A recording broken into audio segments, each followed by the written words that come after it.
Welcome, Monroe County Under the Scope listeners, to episode number 30-something. I got some in the bank right now, so I don't remember the correct number, but welcome. And today's episode, we have guest, PhD, author, veteran, ex-cop, Dominick Juliano. Hello. As always, Willie and me is also here with the main guys. Doctor, professor. We're always here, though. And world-renowned author. We're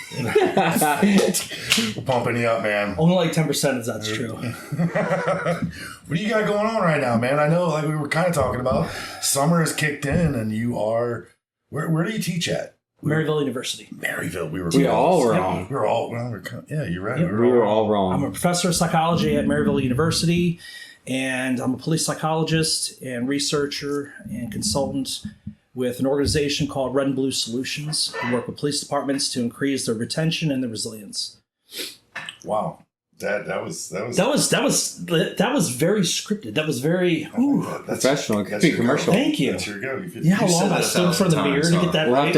We'll have to sell you that audio script. Right?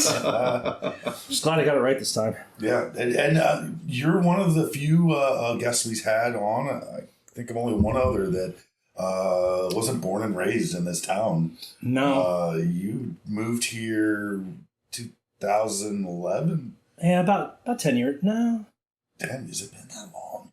No, I retired from the military in 2016. So about a year after that, I would say we moved here 2017, 2018. Okay. So yeah, almost 10 years. Yeah. Wow. Love it here. How the hell did you pick Waterloo? My wife and I used to ride motorcycles through here, and we were both active duty in the military at Scott Air Force Base. And towards my retirement age, we were looking for a place to settle. And we knew they wouldn't want to stay here because this is where all our friends are. And this is where, it's where we met. It's where we got married, and where we started a life. And, we knew right away this is where we wanted to be. Because of visiting here, I would say we kind of narrowed it down between Columbia and Waterloo. But at the time, we were really into riding motorcycles, and I kind of tapered out and got more into, just having a nice, quiet family. Found a place to stay here, and we love it. Right on. Thank you. You used to race motorcycles too. Yeah. Drag race or? No, road course. Okay. So kind of just back and forth, One of those I know. maniacs. I'm old and I'm fat and I'm slow now. So I mean, now the only thing I ride is a mountain bike. I'm really getting into that now. That's more my speed. Yeah. Do you do trails around here, or do you travel for that? Where I live, there's a lot of back roads, so I can actually get to Valmeyer without going on any major roads, and I can also get to Maystown. I think I made it to Maystown. Yeah, Maystown. I'm pretty sure I got to Maystown without going on any major roads, so I've been really getting into that. There's a lot of historic stuff to look at around here.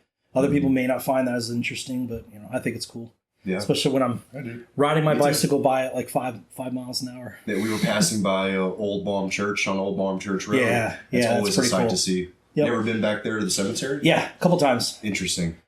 Yep.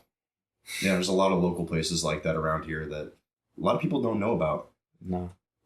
Prairie du Rocher wasn't a... That's a little further than Maystown, though.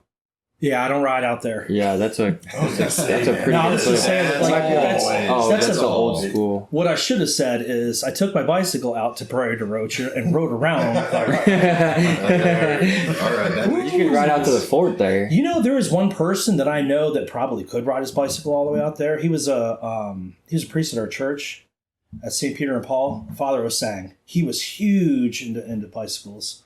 That's somebody I believe could have rode all the way out there. He was a machine. You'd see him out by our house all the time. Really? Yeah. What is that? It's got to be 35 or 40 miles. To him? but he's... From Waterloo to Prairie du Rocher? Probably. Yeah. From Waterloo to Rocher, it's at least 30. Well, if there's anybody I know who could do it, it would be Father Osang. He was a machine when it came to 22. Really? Only 22? Yeah, 22. I could do that. You could do that. I did a 50-miler in high school. Dang, son. Okay, that was... It probably sounds more than it actually is. Once you're like... And it's mostly downhill from here. Yeah, but that means you got to go uphill, right? if you come back. Well, yeah, you got to come back though. I mean, the road trip's hub there. Do you have to come back? Yes, they close at 1, right? So you got a got job down you there. got to get back by 3. You got plenty of time. Can you imagine riding up the hill there though into Redbud? That's a hill. Oof. That's a hill. I would have to walk that. I would walk it. Yeah, there's no way. I know. First maybe gear. Father could have done it. Up the hill. I don't know, man. I got him on. I don't do social media very often, but he's one of the few people I have on social media. He's forever posting like videos and pictures of him Really? riding his bike. Yeah. How come you don't do social? I mean, just personal preference, or is there something to do with that? I'm a Gen Xer, so I was on the tail end of Gen X. So, like, for me, technology is something that's important, but it's kind of metered out in my life. You know, it's not that I don't have anything interesting to say. It's just I'm not that type of person that if something's happening, I'm going to immediately pull out a camera. You know, it's Like usually that progressive commercial. yeah, They're all- it's usually stuff that that my wife has taken or whatever that I end up posting. You know, but what were we gonna say? I'm sorry. You're good. There was a progressive commercial that's been airing recently, and it's all like 5 people standing in a floating basement, and they're all arguing over what post they should post on the internet about it. And it's like, well, Jamie, you don't have to post everything on the internet. No.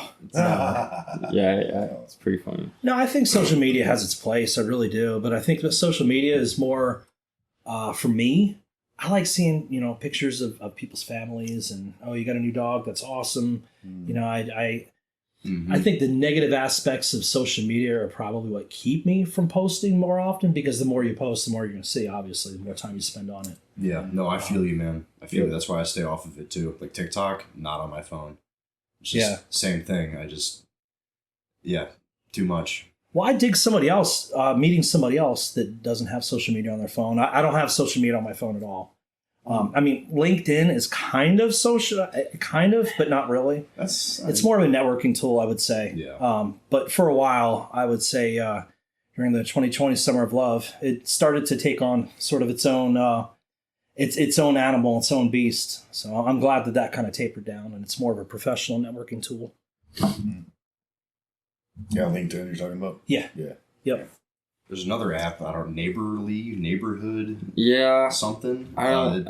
Something to do with like you can join a page for your town, and then people refer local businesses. It's to not people even who are newer in their neighborhood. Yeah, it's not even your town. It's your neighborhood. So like Delmar Meadows or whatever will be its own little thing. Okay. And so like it kind of uses that. It uses your geocache location or your home base to those people that post. That's what you see. Mm-hmm. But I get messages all the time from shit that happens in East St. Louis. So like it's not. It's hit or miss. It's not a fine-tuned platform. It's not the greatest. Okay. Next door is similar to that. And Or, that's yeah. why I got Next off door. of it. I think what it that's is. the one that That's my the wife one. uses. Yeah, it's just annoying as shit. It's every day there's 6 posts about a dog that somebody saw randomly on a road. Like, is your dog missing? Like, no, he'll come back.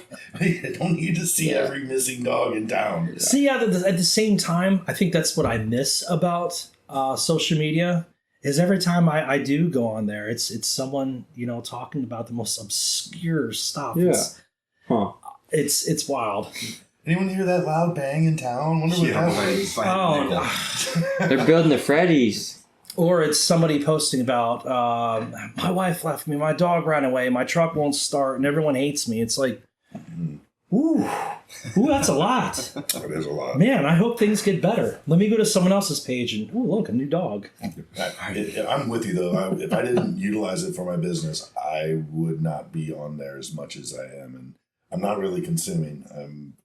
Yeah. What'd you call it? Yeah, you said you're a creator, not a consumer. I mean, I do consume, but it is not trying to link everything together. I don't use it at all. I just downloaded Facebook yesterday or the day before so I could get on Marketplace to find a boat. I don't give a shit about the rest of it, but that's the only reason I got it. I've sold a lot of stuff on there. Yeah, that's the only thing that's worthwhile. I wish it was like a separate app. Yeah, You know, like dude, I just saw a Yeah. meme about that today. Somebody posted, I wish Facebook Marketplace was a separate app from Facebook so I didn't have to see about all your baby mama shit. I miss Craigslist. Oh, I wish It's still Craigslist useful. would- It's still usable. I know, but I mean, there's none of the craziness is still there. Craigslist was like the wild, wild west when it first started. Yeah. Oh, I remember when we were kids, we didn't get on Facebook or anything. We got on Craigslist when we were looking for stuff to buy.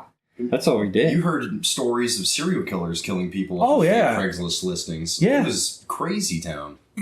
You could literally post, I need a midget to kill a spider in my bathroom. Right. In Arizona. $500. Yeah. You get 10 people like, I'm there. I'll do it. And what's wild was it wasn't considered weird. You could see an ad. Somebody would post an ad, be like, hey man, I'm bored and I'd really like a plate of potato salad. And somebody would probably inevitably reach out to this individual. Hey man, and offer some potato salad. I'm not that far away. I just made a fresh bowl. I just chop it off. I just watched it. So right after I saw that meme about Facebook Marketplace should be its own app, I just watched a short video, and it was like one of those things where it's the same dude, but there's like, hey man, what do you do for fun? He's like, I don't know, we shouldn't talk about it. And he goes, no man, really, what do you do for fun? He goes, well, I like to get on Facebook Marketplace, list 6 to 8 different things for sale, and when I get people talking to me, then I pick a place in front of a diner where there's big windows so I can watch, and then I give each person the opposite person's description, and they're both looking for the opposite item. So like one person's looking for a car and one person's looking for a boat, but they both think that the person that they're meeting is each other. So he's forcing two people into a Thunderdome. Yeah. And then he's watching from inside the diner, and I was just like, wow, that was a very long video, but like I knew the end goal of it. But yeah, I thought that was interesting. That's like walking through the Walmart parking lot and leaving notes on random strangers' cars that says, sorry, I hit your car. I was supposed to leave a note, but I'm just leaving this. And then the person spends like a half hour looking for dents. Oh, man. I had not heard of that one. But I mean, like, maybe they feel better because they didn't actually have a damaged vehicle. I feel like my buddy Rodney would be somebody to do something like that. We watched, we were pulling up to the boat ramp on Sunday, and we watched somebody just fucking annihilate another car, ran into it. Oh, just, a boat or a car? A car. They backed their truck up into an SUV, and I mean full speed. Like in person. Yeah, in person. We were pulling up to get on the boat, and we got to see it. And then all you hear in the background is Karen screaming, "You can't leave! You hurt that car! you can't leave!" Watching boat ramps is fun. Oh, it was. Oh, watching people get boats in and out of lakes or anybody. Or get a cooler and a lawn chair. We just got back from Wisconsin, and the way the lake is, the boat ramp is like in the little cove, and there's a dock where people are fishing, the boat ramp, and then there was a sweet spot where we kept fishing. We had to anchor up on the sweet spot, and you could just people watch while you're sitting there fishing. It was crazy. That is one of my wife and my's favorite pastimes. We did that when we first got together like 20 years ago. We were both broke freaking military people, and so we didn't really have a lot of money to go on like extravagant dates. We were both paying off debt. And we would just get on the Metrolink and just people watch. That's one of the best places to be. Yeah. It's super cheap too. Yep, absolutely. And you go downtown, get you some street food. Ooh. And then, I mean, it was one of the best people watching dates to take somebody on because you're constantly moving. Did you have a favorite spot to eat while you were doing that stuff? Or did you pick a new place every time? So at the time, the landing was still a thing. Mm-hmm. I don't know if it really is much anymore. I mean, I don't think so. It's not. Okay. Well, I mean, I don't get out very often, so I wouldn't know if it really, Yeah. Only reason I know is because I asked one of our guests that was going down there that was talking about that. And she's like, there's nothing down there. There's nowhere to eat anymore. Oh, yeah. But that used to be the place. You used to see street vendors out there, even like during the day. Mm-hmm. But especially like towards the evening. But, man, that was the spot. When my wife and I were still in the military, that's where most people from the base would go. It was just a popular place. Well, like you said, it's easy. You get on the Metrolink. You don't have to do a whole lot of anything. Exactly. You just go. Yeah. That takes you back to the same place you started from. Mm-hmm. Or you might have to get off and go around and go the other direction. But yeah. I feel like I talk about this all the time, but do you remember whenever, August Bush III landed his helicopter at the Swansea Metrolink? No. Yeah, so... Were you there? No, I don't. I think it'd been fucking awesome to have been there. Okay. But, I don't know if I was in college or just out of high school, but I remember, I can Google the news article, but what happened was he landed his helicopter on the highway, like up the hill from the Swansea Metrolink station, And everybody's just like, what the fuck's happening? And it's August Bush the 3rd. They said, I think the news article said there was a bunch of pills and shit in the helicopter. And then obviously it was loaded with guns. I mean, just loaded with guns. Why is it obvious? I don't know. If I were going to land my helicopter, yeah, I'm going to be armed. Unauthorized spot, I would probably have a lot of guns and drugs as well. You guys ain't That's true. stealing I a didn't think of it that helicopter. way. Don't even Yeah, and try. I don't really know, like, what no one really knows what the motive was. Like, what's landing your helicopter in the middle of the road gonna Who's do? on- Do you August think Bush. maybe he was running late for his train? Yeah, but he would have been coming from, like, Missouri. Why was he in Illinois? Do you think maybe he was running late for his train? I don't know. I don't know. I don't know. Kevin, to answer your question, the owner of Anheuser-Busch, Yeah. Oh, okay. Yeah. Augustus Busch, and there's... I don't know why, I think but I there's thought he was like a cousin of 5. Jeff or something. I think there's Oh, 5 or so. yeah. They have a TV show, too. What? Yeah, it's Like a reality TV show? Yeah, it's like Like Meet the the Bush Bushes. family or something like that. And it's like their drama. Like, That makes sense because they don't own anything. They don't run the brewery. They sold that to InBev. the kids all started like a Bush family show or something like that. Huh. Yeah, the Busch Gardens. That's not them. What's the animal place? That is Busch Gardens. No. Farm. Yeah, Grant's Farm. Grant's Farm. thank Grant's you. Farm is theirs. Obviously, Anheuser-Busch was theirs. There's also Busch Wildlife, and that's up in northern Missouri. And then, that hunt club that my aunt's was the hunt master for, August Bush started that 100 years ago. Yeah, and then what they've got, like, don't they have like a Bush soccer league or something like that? But obviously the Cardinals used to be Bush. Yeah, I don't know if that's the beer sponsor or the name of the company. Yeah, I don't I know. don't know. I don't know either. Busch Series. That's NASCAR. Yeah. Well, That's not yeah. Anheuser-Busch, Wild that's- card. Kyle Busch died this weekend. How the What fuck do you happened? know that? It's on the news. It's on the news. It's all over. Yeah, I heard about it like on the radio. Or I from don't- what they said, My bad. No, I he's don't a watch the mega news. NASCAR superstar. He'll be a Hall of Famer. The only NASCAR Yeah. guy I knew was Dale Earnhardt Jr. How did he die? They say. severe pneumonia that turned to sepsis. Oh, wow. Wow. 40, So he got something infected or the doctors were working on him. 41. That's terrible. Yeah. Wow. Yeah. That's really young too. Yeah. That's why I take my vitamins. Yeah. Seriously. Fun fact, that's how James Garfield died. Died of sepsis while doctors were trying to take out the bullet. Ew. He was like being operated on for a month or something, and then he finally died sepsis. Wow. I only know that because of a Netflix drama series that just came out, Struck by Lightning. Sound of Lightning. One, I don't remember the title, but You don't hear people dying that way very much anymore. no. No. He was shot in a It train station from I like mean, 30 it could have feet been away. anything. I mean, I'm prone to not go to a doctor whenever I'm sick. I just ride it out.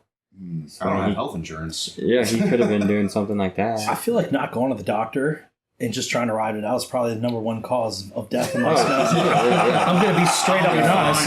Like, that's probably the number one killer of us, whether it's heart disease or in fact sepsis, or, you ask my wife, like, hey, how do you feel? I don't know. I mean, I made an appointment. I'm like, great, that's awesome. And then she'll ask me, hey, are you going to see a doctor this week? I'm like, I'm too tired.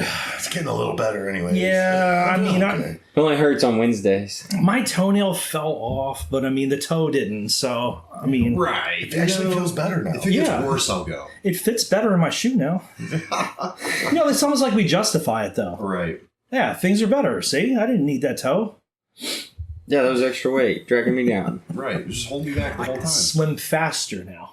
So where's the wife and son at? They went down to South Carolina to go visit her sister, and then they're going to go check out a college that we're looking at, possibly. And yeah, they haven't really been on a trip in a while. And What do you mean college you're looking at?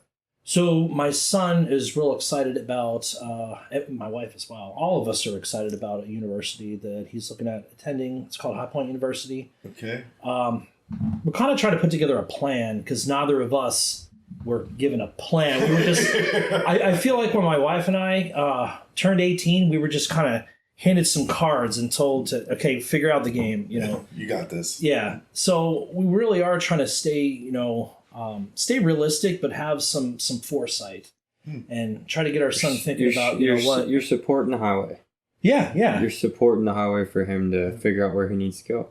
Yeah. How old is he? 15? Yeah. Okay. No, about to turn 15. This is a college? Yes. He just graduated high school, I thought. Yeah. Wow. Yeah, but you No. think about it, He's that's- going into high school. Yeah, but you think about it. That's how you Yeah. get ahead of the curve. So I would have agree. a plan People- before you go.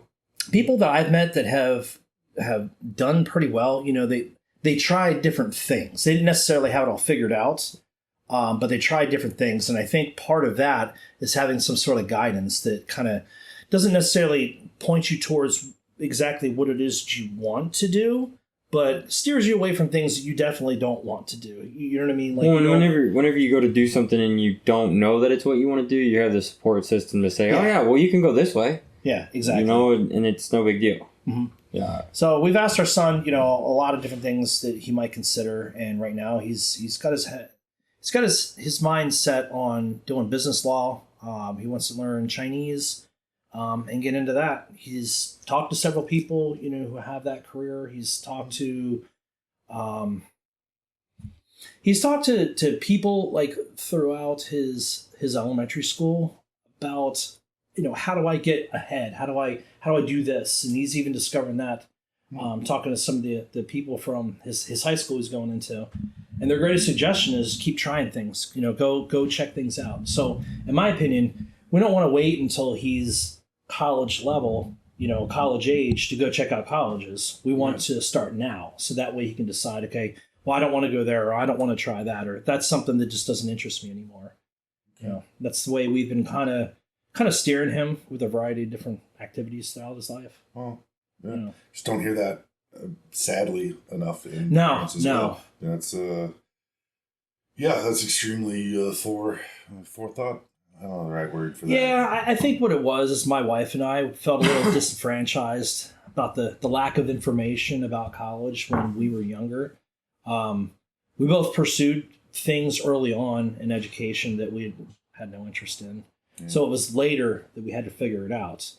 And the thing about the military is especially for me, the military is going to tell you pretty much what they need, and that's going to guide you. So I feel like having some kind of guidance for our son, as he gets a little bit older, as he gets to high school and college age, he'll at least have some information walking into it, and then he can make his own informed choices. But going and checking out colleges, going and talking to other people, that's the experience we want him to have.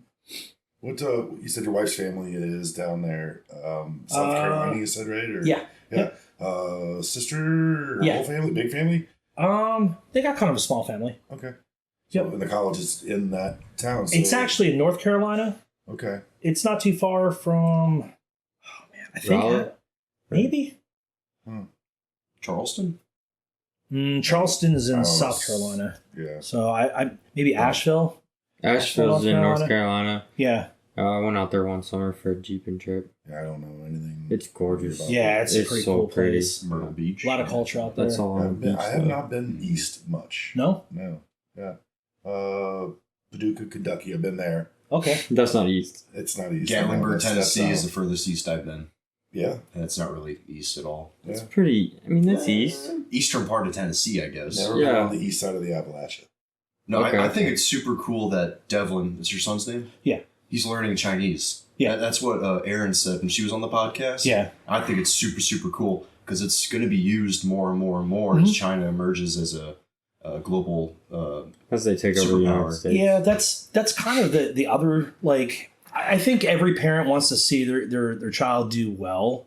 Mhm. And that's why we're very much encouraging, this pursuit that he has. Now, if he was telling me that he wanted to do underwater basket weaving, I'd say, Devlin, why don't we go check out the program? Let's go see the things that you might like, note the things that you don't like, and then we can decide. But in this case, we're strongly pushing him towards a future career that Makes I sense. think would do really well. But there's also high demand. I think for my wife and I, when we were younger, we really had no idea what high demand jobs were. It was just kind of going after what sounded good for her. She got into Yeah, but- computers. Don't you think that 20 years ago, high demand job was not it wasn't a very narrow avenue. There was a very wide span of high demand jobs. You could do anything. The high demand jobs are high demand because they're very specific. Yeah, I feel no matter what. Yeah, but there was position everywhere though. There wasn't like a very few things that were high demand. Like, yeah, I don't know. There's no COBOL. No, because okay, so for my career that I chose before handyman, precision ag, it started in '95.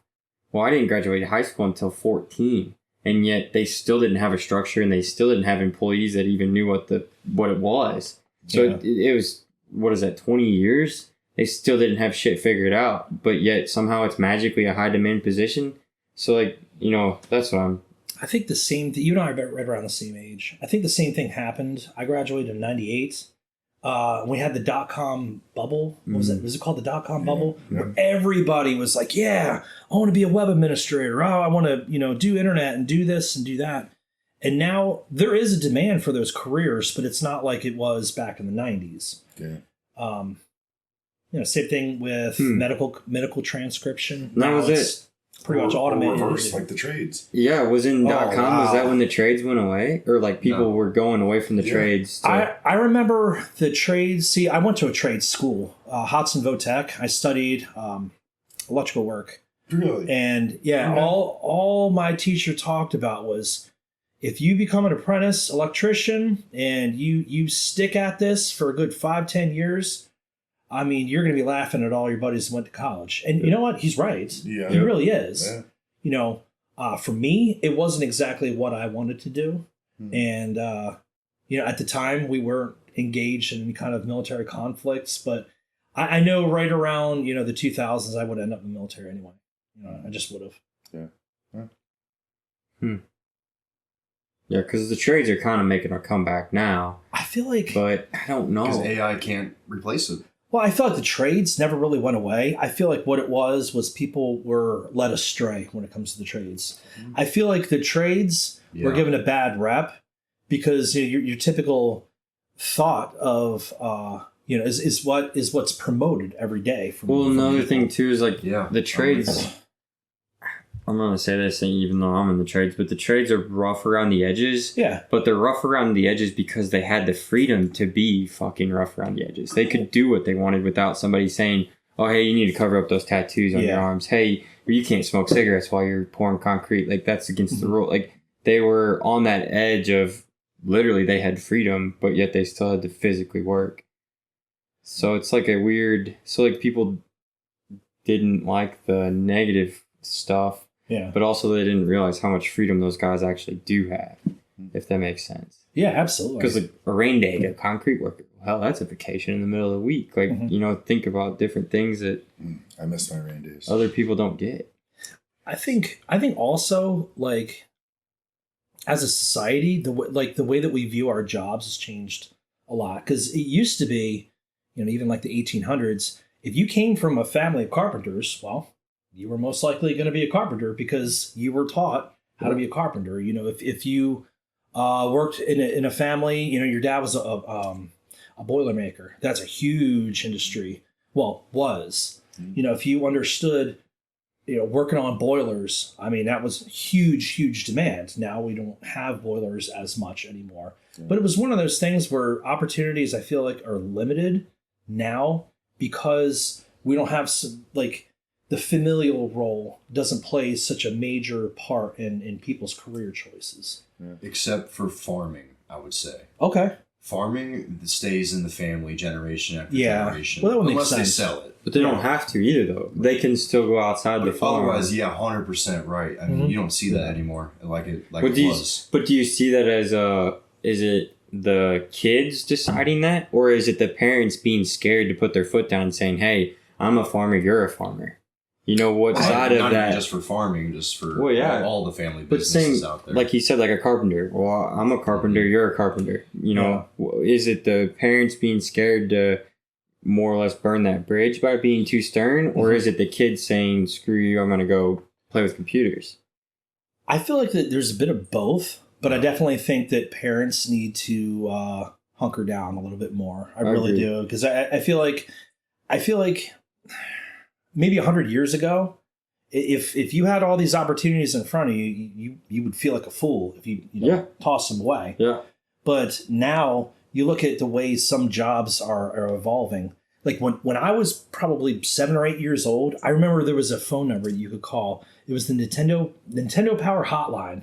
And I remember Nintendo, you know exactly what I'm talking about. Exactly and what you're talking about. Nintendo, I'm talking about the old school gray, yes. blowing the cart. Yeah. Dude, that's going way back. So when I was like maybe 7 or 8 years old, Yeah. I remember I saw a commercial for you could call and you could get a hold of a video game counselor. Mm-hmm. And these people, counselor. yes, they were video game counselors. $9.99 or 99 cents a minute. There was It was not cheap at all. Not free. No. This was a 1-900 for nerdy little kids Pretty much. or gamers. Yeah, yeah. Nerdy is pretty judgy, but I remember what it is. Yeah, and that was my dream, man. I was gonna be a Nintendo game counselor. I was. So I mean, I'm like, and Nintendo, they hired like 100 game counselors, and it was going for a while.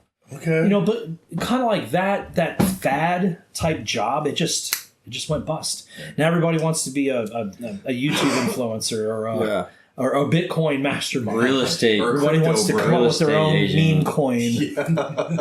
Yeah. You gonna come up with your own meme coin? No, Not the man. Clements meme coin. No. Be a Not CC. like Dogecoin.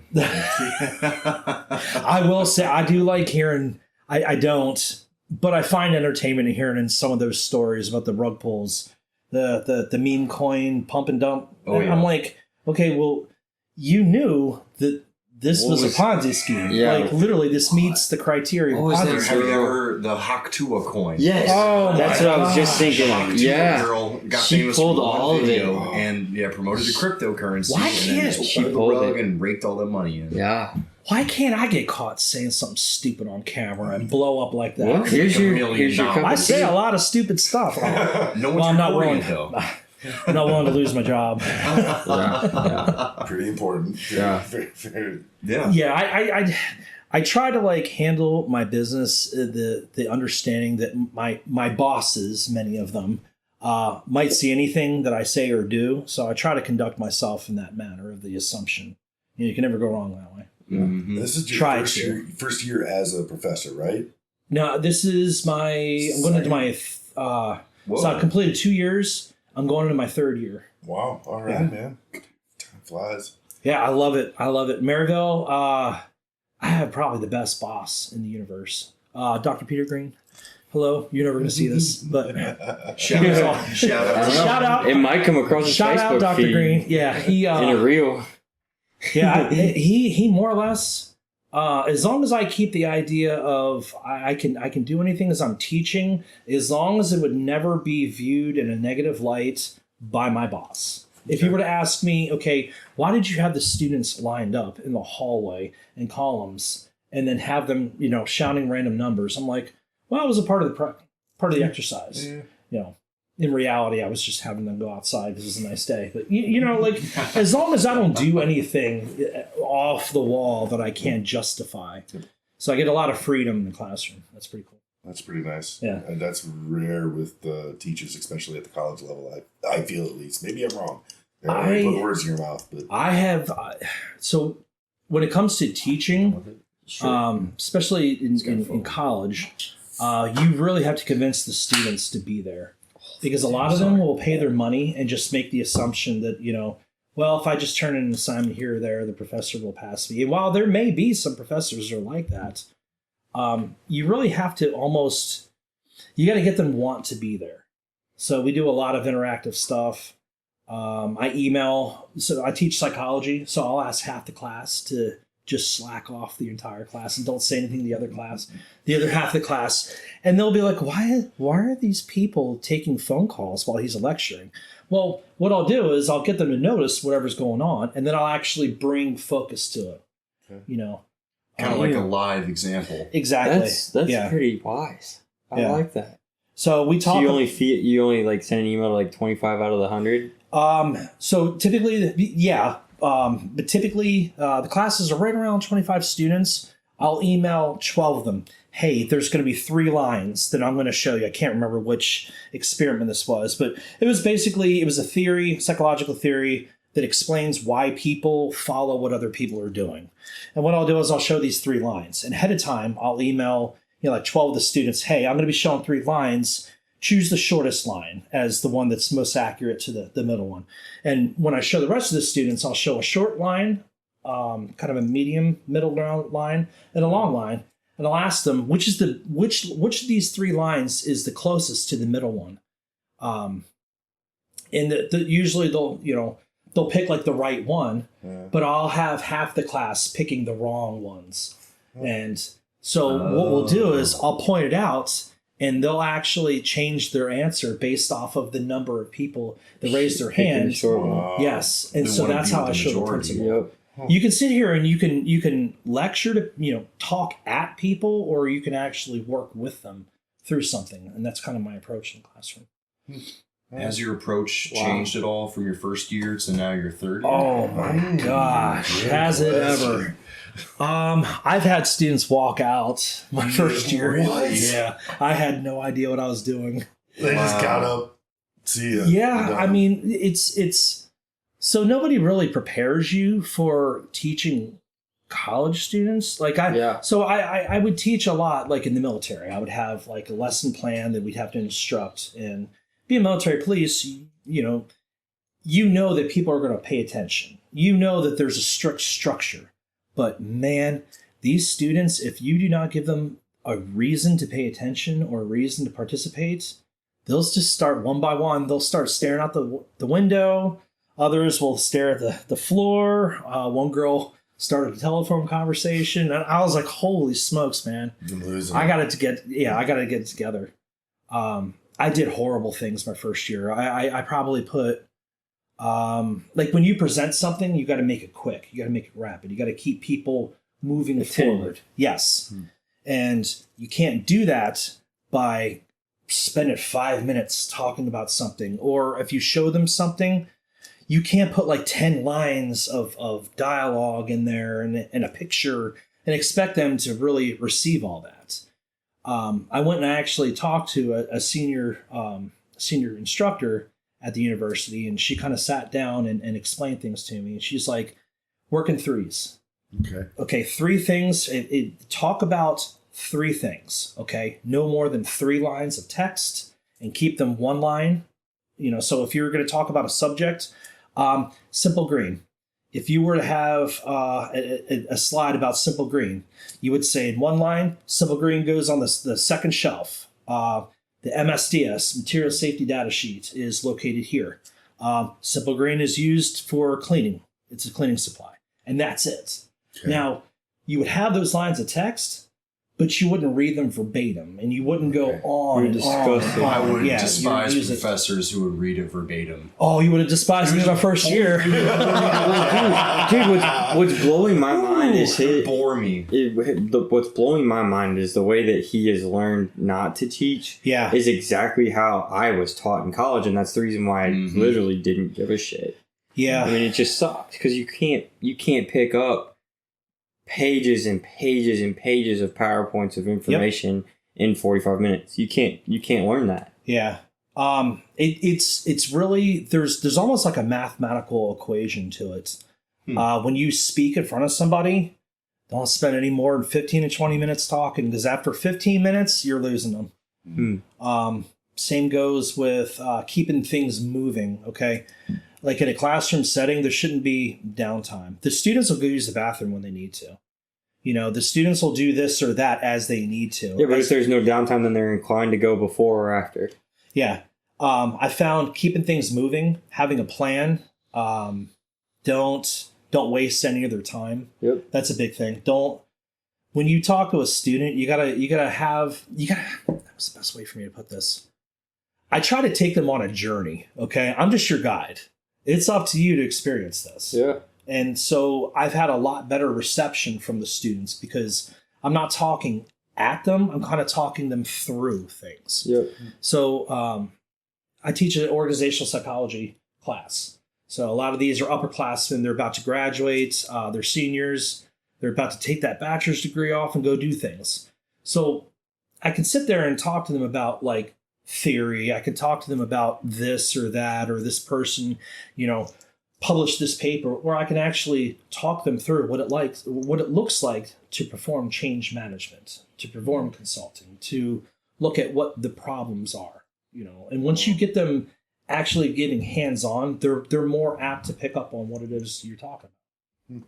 Yeah, that's interesting. I like that you said about 15 minutes. Anyone speaking in, you kind of use people, and even for adults, small business group, we limit it to 10 minutes speech, and the people who go over the minutes, you're just like, oh, yep, come you're just on, droning man. on and on. Yeah, I get it. All right, when's this over? Yeah, goes over. So 15 is even as adults, that's crazy.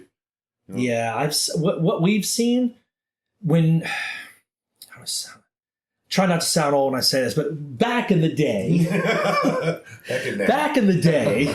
I used to put a lot of value on the length of books that we'd read. You know what I mean, or really how rich something is. Oh, I can get a lot out of this if there's a lot of information. Mm-hmm. But today, you really have to focus on speed. You have to focus on rapidly evolving, because that's how society is today versus even 20, 30 years ago. Now it's all short form content. When social media like YouTube and stuff came out, you see videos that are like 30 minutes long, and they're good videos, and a few people can still get away with it, like history videos and stuff. But for the most part, 5-10 minutes, you're going to lose somebody after that. Yeah. Yeah, you're right. It's got to be a really interesting subject to a very specific. Got to be like outdoor boys. Well, how did it turn out? Most people are it's like videos. Yeah, all right, next. Yeah, swipe. That's crazy. So any advice since you really haven't been here, not even 10 years yet? What was the hardest thing about moving into Waterloo and Monroe County? What was something you're like, wow, that took us forever to figure out? Why didn't they just have like a welcome sheet on that bullshit? Or I was kind of curious about that. The pros and cons, the do's and don'ts, and should have done this differently kind of thing. Advice? I wouldn't necessarily say doing things differently. As far as people, I've noticed in many places that I've gone throughout the world, anybody new is automatically viewed with a little bit of suspicion. That's just the way it is. You're never going to be able to change that. I think what I've learned is to really meet people where they're at. What do you mean? So I'm not from a place like this, so I don't know much about like agriculture. I didn't. I grew up in the state of Delaware, right by the ocean. Okay. And then throughout the military, I was never really much in rural Illinois. You can't really count Scott Air Force Base as rural. No. But I never really had any exposure to here. And what I've noticed is, I wouldn't say I would do anything different, but what I've noticed, and I would suggest for others, is kind of sit back and let people talk. Because you really get to learn a lot about what's around you, and people will just talk to you. I mean, they really will. If you halfway appear normal, if you don't look like you're about to commit a felony, people generally will just they'll just talk to you. And that's one thing I've learned about here. Some places, like where I grew up on the East Coast, the atmosphere is a little bit different. People really won't talk to you. Really? Yeah. Okay. It's weird here because people are almost polite to a fault.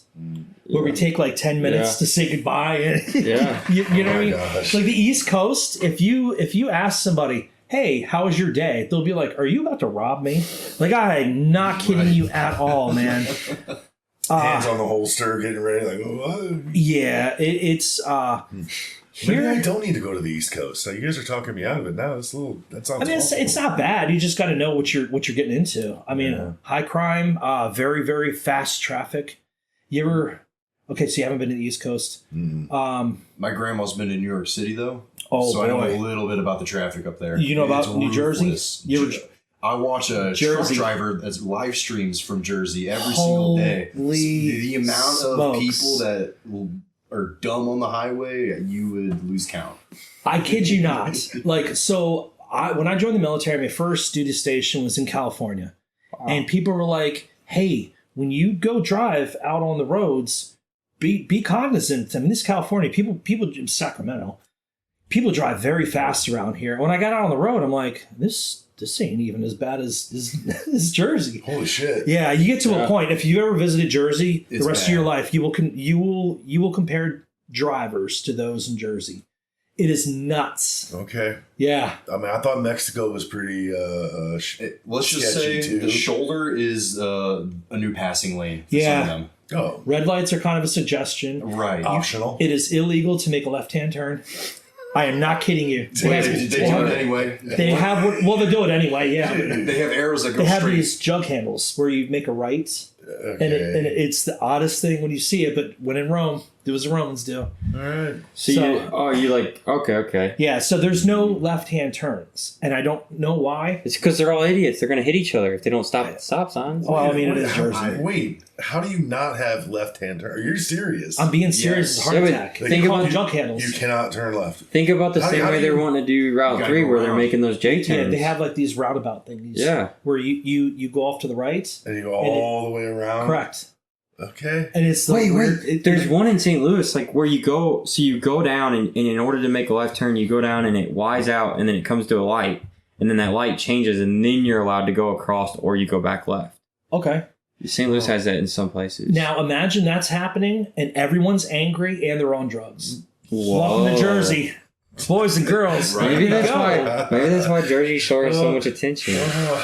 That should be on a TV visit show. Jersey. Jersey Shore. You know, coming from Delaware, Jersey area, I would say that's probably one of the few reality shows that were really based on reality Yeah, because yeah, everyone yeah. does act like that much of a fucking idiot down by the Jersey Shore. They really do. Wow. So See, favorite place you wow. lived? Sorry, Willie. Favorite place I ever Yeah, lived? favorite place. Man, that's a tough one. Because I love it here. Besides here. Make it Okay, easier. there we go. Maybe. I don't know. Maybe. I would say this has probably been my favorite place I've lived. Okay. I spent some time in Spain, you know, and that Oh, was wow. cool. But Like Um, Madrid or where at? it was like south of Madrid. It was. I mean, but I didn't live there. You know, what I mean, I'd say that's You're my on base, favorite place just I've visiting. been. Yeah, I spent a few days there, but definitely not where I lived. The favorite place that I've lived is probably here. Second favorite, I maybe California. California is one of those places it's awesome to visit, but do not live there. Yo, Yeah. Man, it'll change you. It's It too will. expensive now. It's always Yeah. been that expensive. Okay. And once you get into like kind of get away from the city, it's not as expensive. Okay. But California is a 24-hour lifestyle, if that makes Mhm. sense. Where It there's never there's- stops. Exactly. It's like living in a big city, only it's the entire state. God, man. So no East Wow. Coast, no West Coast. I'll stick to the middle. That's fine with me, man. Hey, I like the middle. this place is It's fine. awesome. Yeah. This place. I Montana. compared to love it both of those, this is pretty slow, I'd Yeah. say. Mm. Our biggest news is developing a county road. You know, that's our biggest Or a controversy data right now. center. Or a data center, or a But that's solar nationwide now. Whatever happened to that kid that lit the barn on fire out by you? He got he got sentenced. charged? He Yeah. did get sentenced. Farm. I don't know I don't know the rest of that. I know he got arrested. I could Lit a Yeah, barn pull on it up. fire. Yeah. Was he one of those guys that wanted to be like a firefighter and decided to start a fire, and so he'd be like the first one on scene? No. I know Hey, guys, it's I know you've heard about some of them stories, Oh, man. yeah. It's wild. No, You it's sound like you've experienced it. family Sorry. farm. You looked up some weird shit there. Kid lights redbud fire. Yeah, but the other one says teen changes something for fart fire. Hey, that wasn't me Oh, Googling boy. it. That was what Google suggested. Yeah, that was another. I think Google. Try to What was pull it? up. Is it yesterday or Probably a today that couple Google times. went full AI search bar or some shit? I don't know. Don't even get me started on Google. Yeah, I don't I'm know. having issues with my advertising right now. Ooh. Google is Trying to log in. in my opinion, the most awful company to try to deal with. You either just accept the way Google does it, is there's no phone number to call. Yeah. If they had a phone number, it's not gonna give you a human being. You can't email them. You have to do the internal communication, and Yeah. This shit. they may or may not get back to you. Hey, I am sorry, Google. I love you, but not that much. Not that it's frustrating because they give you no say in what they do. Yeah, but they're a monopoly. They own the market. They are. And nobody's shutting them down, even though monopolies are... There's no one that can even come close to Google. Exactly. So sounds like you guys are describing AOL in the 90s. Did you ever have AOL? Yeah, but AOL's gone, ain't it? No, actually, no. MySpace is still around. My business partner has an AOL.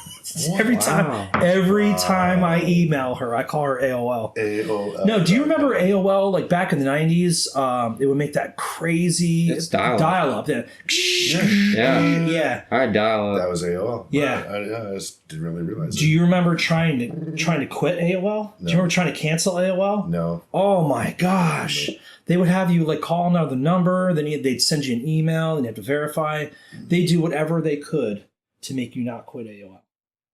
It was frustrating. So it sounds kind of like the same business model now. Yeah. Just owns everything, and you cannot leave us. It's no different than trying to cancel OnStar on a pickup truck or whatever other bullshit. I mean, they throw it in there, and it's a monthly service, and to get rid of it, you got to do all these other things to do it. Yeah. I mean, I just went through it with AT&T to get the shit canceled. Oh, well, they still billed me $300. Well, I haven't used that phone in 2 months. What are you billing me $300 for? It's because they can. They own the market. They can. Or else you can use don't call. Yep. Yeah, they don't care. When Google switched the first AI shift they did, and they do it little bits at a time. They don't just giant. Microsoft's doing the same thing. When they did it, through my ads campaign, it created an ad for me that I never wrote or prepared or approved. Did it look good? Funded a budget to it. No, it was awful. I actually had turned my ads off there. But it created one and funded it, and I was starting to charge me for it. And I go back and I'm like, what the hell? I know they're off. AI created its own. It's like, this is the best ad we could. Like, nobody gave me permission to do that. Oh, so it pulled a Wells Fargo type move. Yeah. Google has 3 different places really you can talk. Your GBP, which is Google Business Profile. That's like the map pack, or it just gives you like a Yellow Pages listing. Yeah, that's free. You know, you gotta go through the loops and get it. Yeah, There's 2 other ways you can advertise and spend money on Google. One's through a LSA, a local service ad, which you pay for how many people click on it to call you at your office line. So you get paid per lead, which is not bad. It's not really that high, and they usually turn into leads. There's another way to advertise on Google, which is a Google ad, which is a separate from all that stuff, and you have your own budget. But those ads are way under your maps and everything else. Oh, wow. For some of your larger areas, St. Louis, Belleville, those are handy because you could spend, a guy with enough money can be above the guy that don't have no money. But around here, there are only so many cleaning companies. I mean, you don't need the map pack. Yeah. By the time you get to the bottom and you're looking for a house cleaner, you got pressure washers and dry cleaners in there because there is nobody else. Grouping or whatever. But that's how they did it. The ad part, not the LSA, but the other ad part, they just created it, funded it, and I didn't know. So I saw it on my bill. What the heck is going on? I never approved it, but that's what it was. I just had to turn it off. But sounds like the shit where they get you for a penny every month off your credit card to see if you don't notice it or not. Yeah. Isn't that the plot from a Superman movie? I don't know, but there's scammers out there that do that. I mean, what they'll do is they'll try your card for a penny or so, like on Amazon, and then if it goes through, next thing you know, there's 10 grand gone. Oh wow! Because they'll just fucking click it. They'll use it on everything. Once they know that the card is still alive, they'll use it on everything. I've caught it one time before it was approved, but the last 3 years I've had 8 grand. All my credit cards stolen consistently. It's every time I use my credit card at Home Depot. What are you buying? You have bad luck. I use my credit card at Home Depot, and then the next transaction's fucking gone. And it's these big corporations. They don't give a fuck. They don't care. But what does it matter to them? It's your job to watch your card, not theirs. Because they got to refund you the money, though. No, the credit card company does, not Home Depot. Well, I know. But it's getting hacked through the transactions at a global business. Have you saw those new card readers? They steal your card information whenever you use them in a card reader. Yeah. They've got those on the gas pumps. Mm-hmm. We just crossed the hour threshold. That's usually when we take a break. You guys want to take a little 5-minute break? Yeah, that's fine. Yeah. All right, we'll be right back, guys. Even as a source for retired military, too. not just police officers. We were on the break. We should have just kept on recording, but I had to use the restroom. We were cooking. Little girl's room, my tiny bladder. As who's to refill a man-sized cup. Oh yeah, my son. Oh, we have next week to give him shit. Dominick, his area of expertise and what he truly finds passion in, at least this is what I got out of that, and correct me if I'm wrong, but is to help law enforcement and people who, first responders in general, deal with the life and experiences that they do.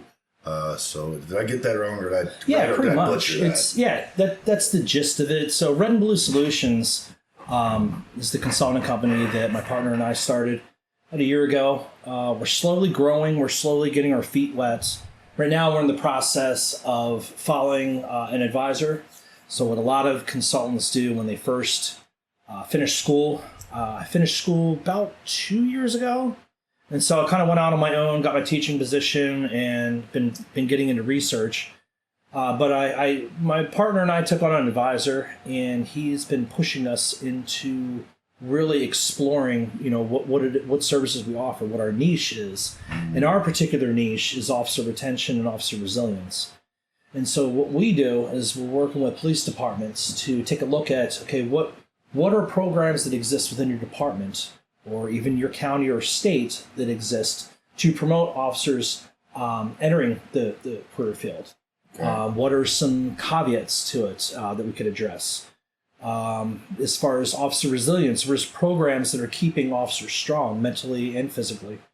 And being able to take a look at what departments are doing and compare best practices, as well as some of the things from other departments that they've instituted and they've found success in. You can share that information. Okay. So are you being reached out by like troubled police departments, the ones that are having issues with that, or just in general you're open to? All departments have retention issues. Really? Well, I can't say every single one, but I would say most departments are not at the level of retention that they want to be. Okay. Now, do you consider retention? Like some people move, some people have life things that change. Is that part of that negative retention, or is that part of just life? Like, do you consider those things? I would say number one right now, people, when they do move, if you're a cop in one place, chances are you're probably going to be a cop in another place. Because that's what people, when you get into the law enforcement lifestyle, you typically stay there. Now when you retire, or let's say you might find another opportunity working private security, or some sort of that type of job, or maybe you'll become a teacher or instructor at the police academy, but you'll still stay within that niche. Okay.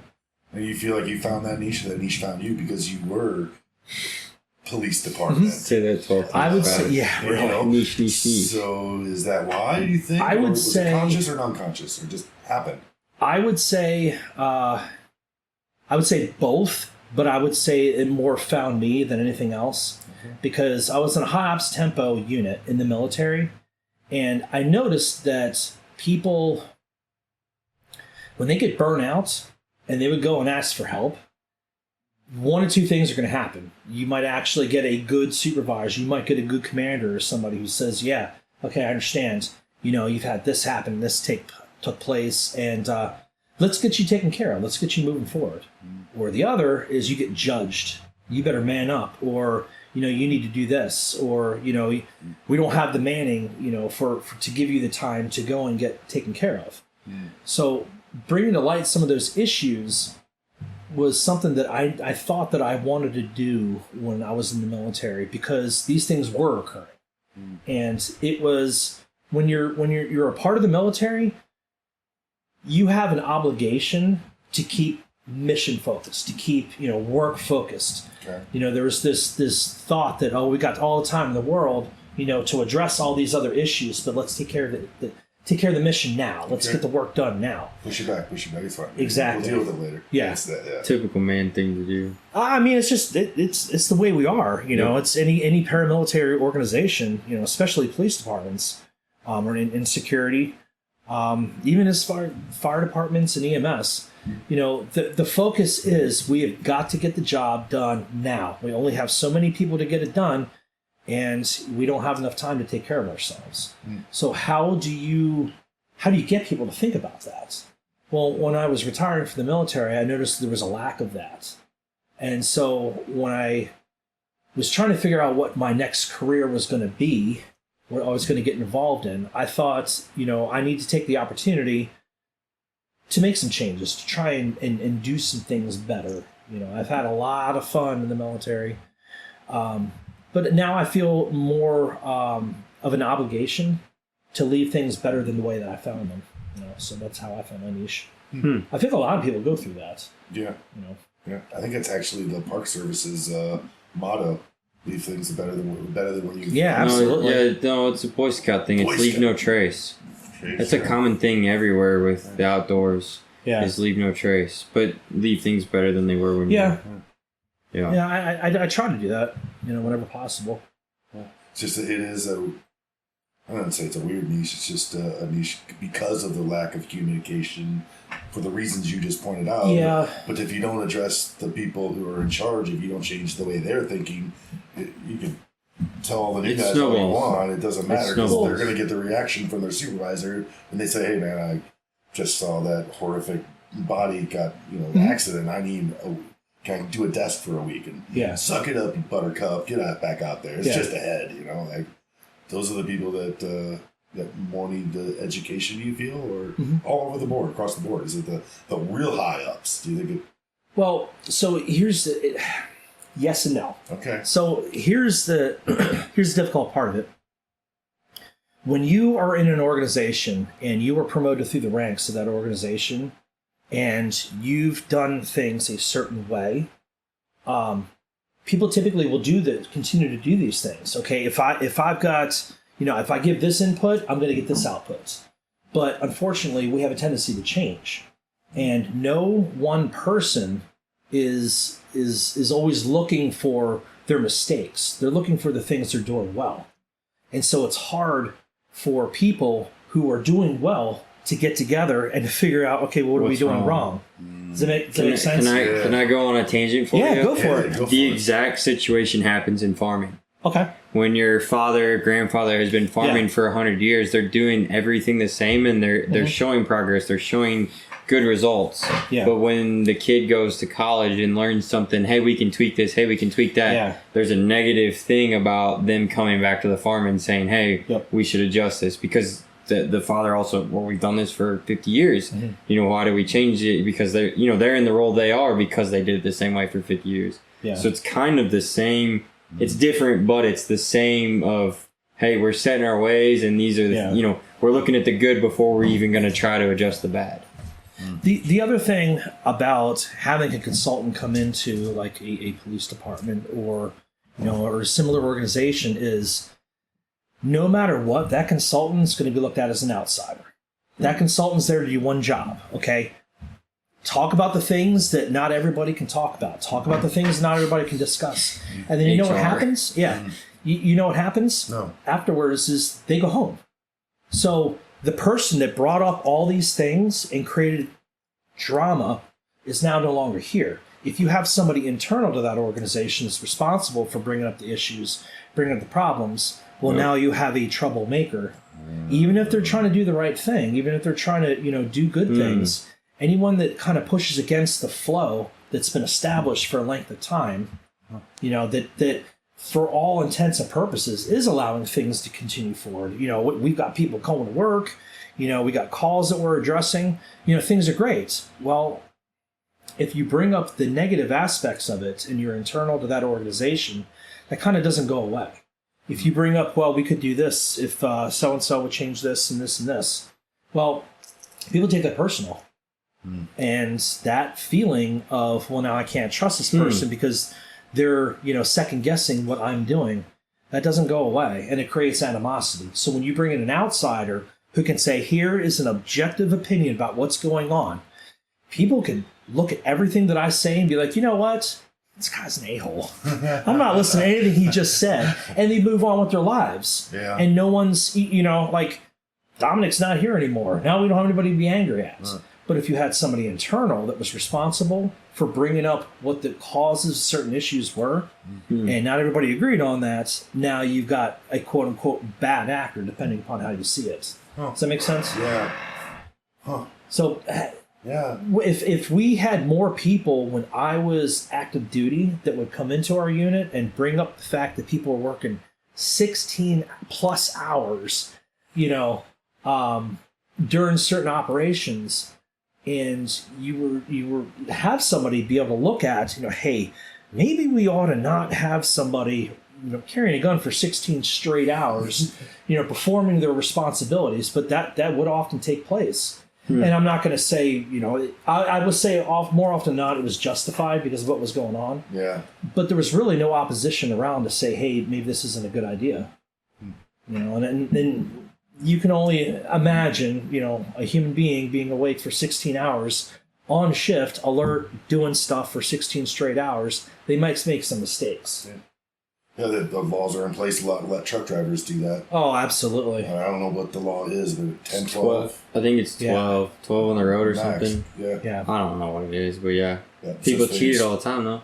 Yeah, it's a lot harder to do now, though. Have you read the stories? No, well, there's always a story. No, there's a CBS News story. Oh, wow. They released it, 2 Sundays ago or 3 Sundays ago. I did not see it. There are trucking companies out of New York, Atlanta, whatever, you name it. They have an LLC called ABC Trucking. Okay. They have 300 violations. Next thing you know, next month it's ABCD Trucking. They have 0 violations at the start of the month. Guess what? 6 months later, they have 300 violations. Well, now it's ABCDE Trucking. So every few months, they get all new DOT numbers. They text all of their drivers. They print out new stickers. Okay. They re-slap USDA DOT numbers on every single one of these fucking trucks. What does that have to cost, though?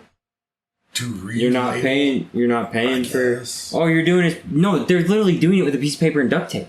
You see those trucks with a piece of paper and a duct tape around it? Yeah. That's what they're doing. Yes. Huh. Yeah, that doesn't cost any money. I feel like we need to start a quality leering trucking company.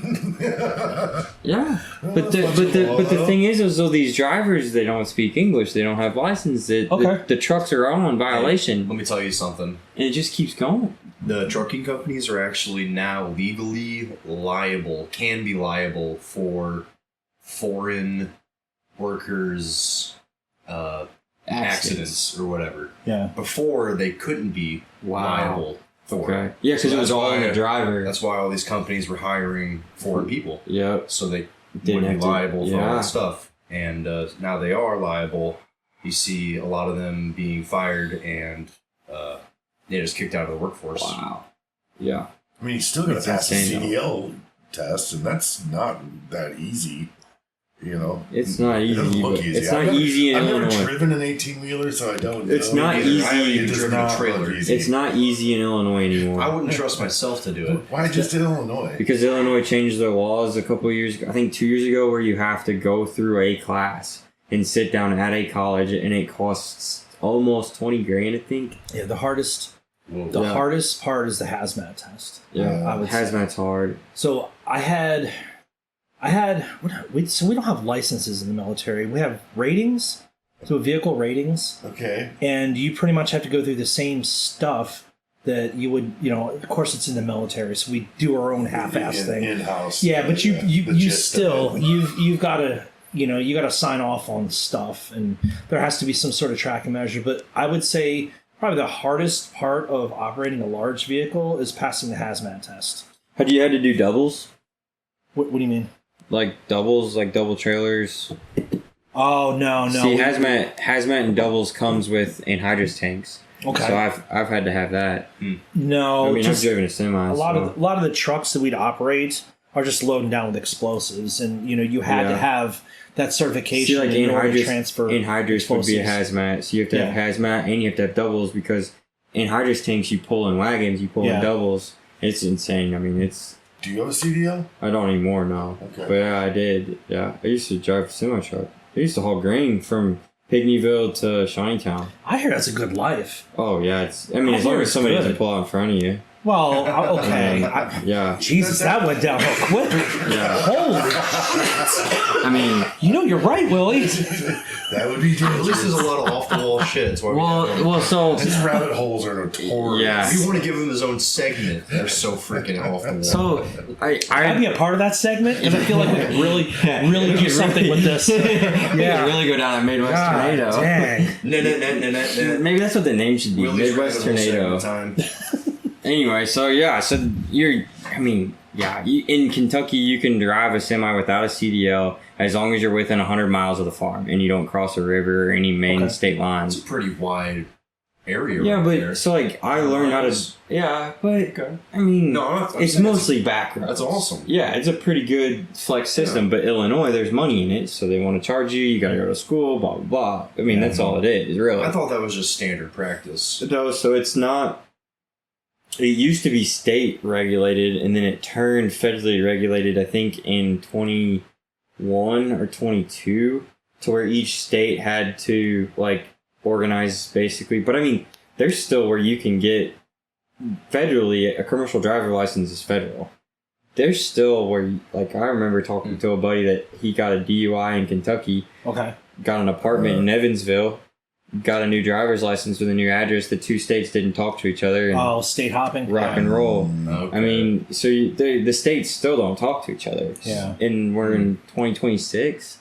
So, I mean, there's still a lot of discrepancies. But anyway. So, Willie, if I had to, because I've never done it before, if I had to jump in a big rig, start it, and drive away, give me like the cliff notes on how to do that. Like, there's like a billion switches. Have you ever driven a stick shift? Yeah. Yes. Rock and roll. That I can do. So you just jump in, turn the key, put it in first. I mean, go. air brakes, you push those in. What are those? Air brakes. So it's basically a parking brake. All right. Well, now hold on. Are you going to explain to our viewers how to break the law? No. I'm asking if I had. We're to just drive telling one. Tom how to steal the grain truck he's Not parked next to steal. his house. Nobody. Hypothetically. Hypothetically, if we were playing Grand Theft Auto 5 and we came up to a big rig and we needed to drive this thing, what would be the Because in operating? Grand Theft Auto, you would need a big rig. If there was a helicopter pilot need here, a baseball bat. No, you just get in, start the key. The air compressor has to air up. So you got a couple minutes. You got to wait unless it had just been running. So start it, And then you got your red and your yellow. It's the trailer and the truck air brakes. Okay. And whichever one, if you don't have a trailer, you just put the truck. But if you have a trailer and a truck, you push both of them in. In is off. In is off. Okay. And that lets all the air release from the brakes. Okay. Takes the parking brake off. Okay. Clutch, gear, run. Do you have to use the clutch when shifting? No. But you gotta learn. I'm thinking No, you don't have to. If I'm in this big rig, that's No, really. I'm not worried about clutch. If you want to drive it right, you don't need it. Sweet. Yeah. So what you do is you float them. So like you could do it with a car. You just gotta be good about it. But You can do it. You can do it with a. you could do it with a Volkswagen. Your chance of dying. How did I know you were going to say Volkswagen? My dad had one. I had a 1982 Volkswagen Quantum. And I did that because I didn't have a clutch. I mean, I had the pedal, but the pedal didn't do anything. Yeah, you just kind of slammed it in. You had to like time it just right. You could use the clutch like to get moving, but it was so old and broken. It didn't work right. So you pretty much, like you said, you had to float it. And just. Yeah, and if you can't get it in, you just throttle up a little bit, rock it in, it'll go, and grab and rip. I mean, driving a semi is fun.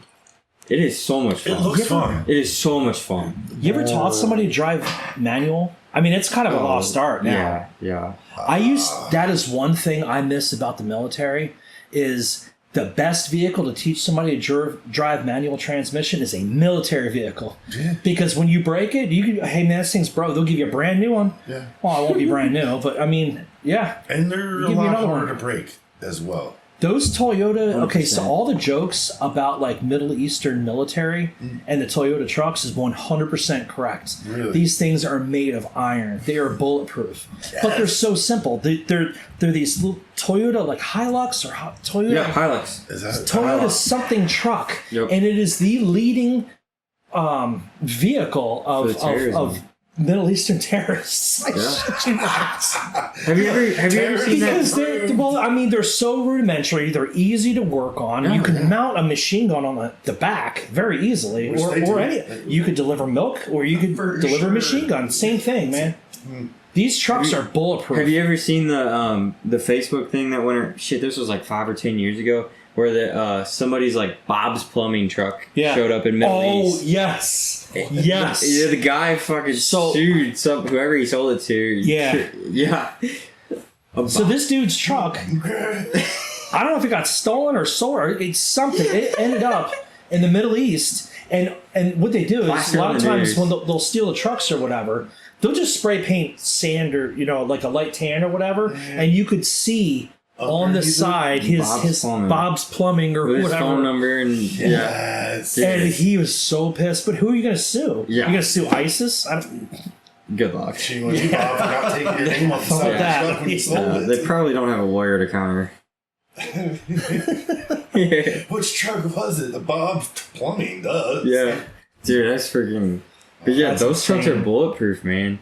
If you go, just for an example, my dad bought a 2010 Volkswagen Jetta Sport Wagon TDI 6-speed, red. Everybody called it the Little Red Rocket.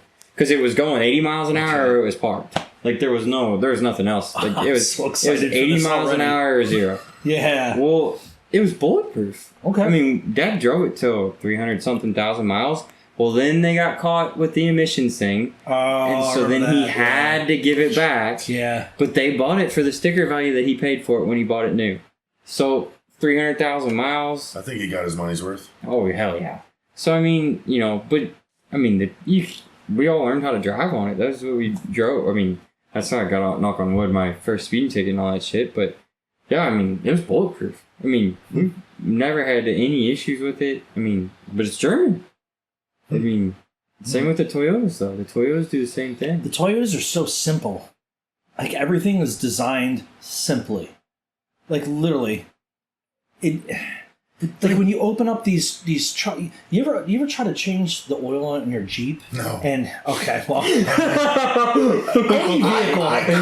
vehicle for that matter... always seems to have the oil filter and a place that conveniently just dumps oil all over everything inside. Not these Toyota trucks. No. Literally, they have like a little door or something that you open up, stick your hand up there, and it. Do you think those guys are changing right off? Huh. Do you think those guys are changing it all? I mean, they're surrounded by oil. It's probably pretty. Yeah, I mean, it probably doesn't cost much. But I mean, to answer your question immediately, no. But. If they were so inclined. Yeah. See, mine, I've never found... It's very hard to find a diesel truck with a fuel filter that's easy to change. Yeah. Mine is right underneath the driver's seat. I think the other convenience, you kind of like hit the nail on the head, though. Like, these vehicles are not designed for people to maintain like the vehicles we do here in the U.S. Have you heard of the John Deere lawsuits? Oh, the right to repair? Yeah, right to repair? Yeah. I mean, they're not designed for the consumer to repair it. My tractor went in. That was about $10,000. Yep. Jeez. And they told me, they were like, you never been able to, because I just gave them the symptoms. It was the fuel system, and they were like, okay, well, I was like, can you just tell me what it is?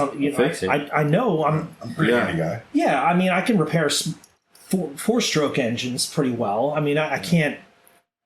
I'm sure I'd be able to figure it out. And the guy was like, no. You have to reprogram it. You got to do all this stuff. It's the computer. Yeah. Wow. Yeah.